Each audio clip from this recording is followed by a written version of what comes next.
Stephen Cook joins us now. He is a senior fellow for Middle Eastern Studies at the Council on Foreign Relations and the author of The End of Ambition, America's Past, Present and Future in the Middle East. Good to have you with us. Pleasure.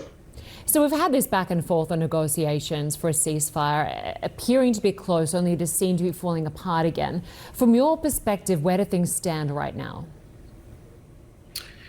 Well, you have to give it a hand to the negotiators who have been at this for many, many months already. But the sticking points that have been at the basis of the problem here remain.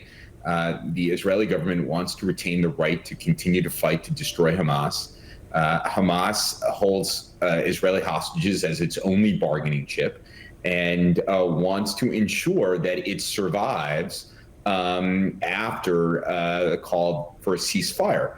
So there's really not a lot of touch points between the two sides here. In addition, the Israeli prime minister has added a number of additional conditions, or has made it clear that any agreement would require the Israelis retaining the right to continue their military operations, would maintain Israeli control over the Rafah crossing between Egypt and Gaza, would not allow Hamas to return to northern Gaza, and would, quote unquote, maximize the number of living hostages to be returned to Israel. That last point in particular, those living hostages really are Hamas's only bargaining chip here.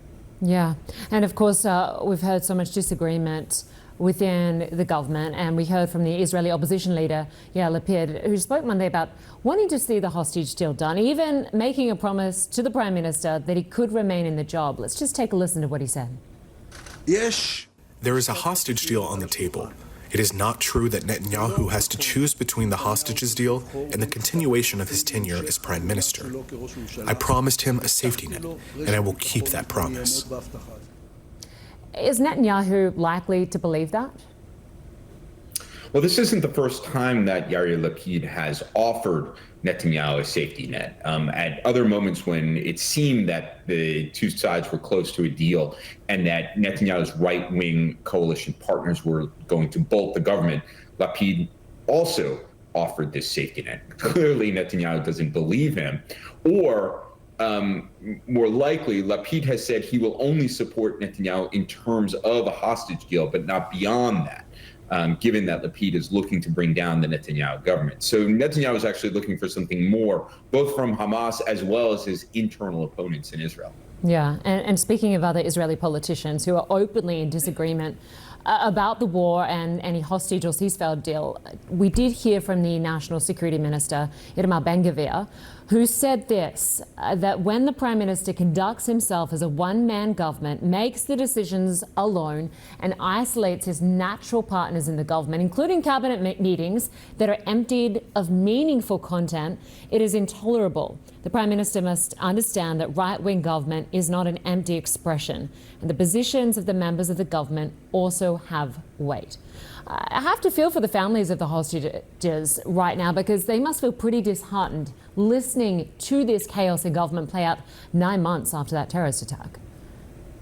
Yeah, this really is not a way to fight a war or get hostages back. All of this political wrangling and struggling among members of the government.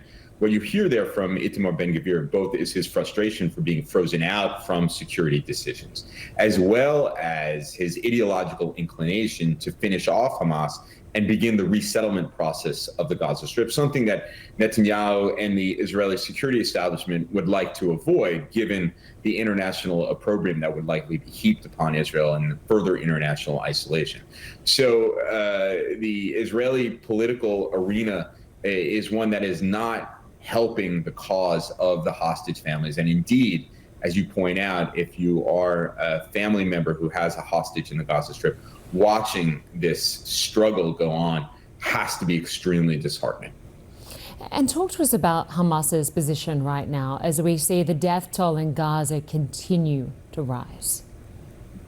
Well, there's some indication that Hamas was softening its position with regard to the deal on the table, suggesting that perhaps they would not demand a cessation of all hostilities during this phase one that would be durable.